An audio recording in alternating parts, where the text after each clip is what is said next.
Stardom అనేది ఎప్పుడైనా రావచ్చు. ఈ వ్యాఖ్యానికి నిలువెత్తు ఉదాహరణగా నిలిచింది మలయాళ బ్యూటీ ప్రియ ప్రకాష్ వారియర్. కేవలం ఒక్క రాత్రిలోనే కోట్లాది మంది గుండెల్ని గెలిచింది ఈ బ్యూటీ.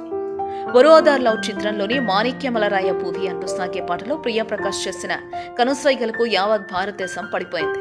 కేవలం ఒక్క చూపుతోనే సెన్సేషన్ క్రియేట్ చేసిన ఈ బ్యూటీ గురించి ఇప్పుడు అన్ని భాషల్లోని జనాలు ఆసక్తిగా ఎదురుచూస్తున్నారు. కాగా పలువురు నిర్మాతలు అమ్మడిని తమ చిత్రాలతో వేరే భాషల్లో ఇంట్రడ్యూస్ చేయాలని చూస్తున్నారు. తెలుగులోనూ ప్రముఖ నిర్మాత దిల్ రాజు ప్రియా ప్రకాష్ ను తన బ్యానర్ ద్వారా లాంచ్ చేయాలని చూశాడు.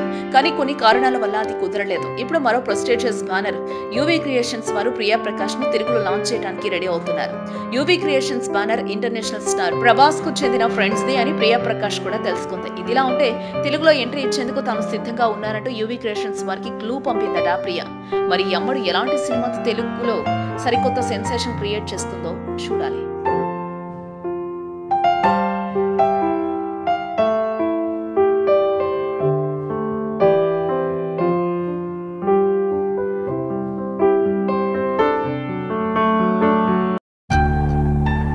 అంటే మాకు తాగడం రాక మీకు ఎక్కువైపోయా? అలా ఎలా ఆర్డర్ ఇచ్చేస్తారా బ్రాంజీలు విస్కీలు సిట్టింగ్ అనగానే? రే ఏం మాట్లాడుతున్నారా? రావాలమ్మా, అందరికీ కోపాలు రావాలి.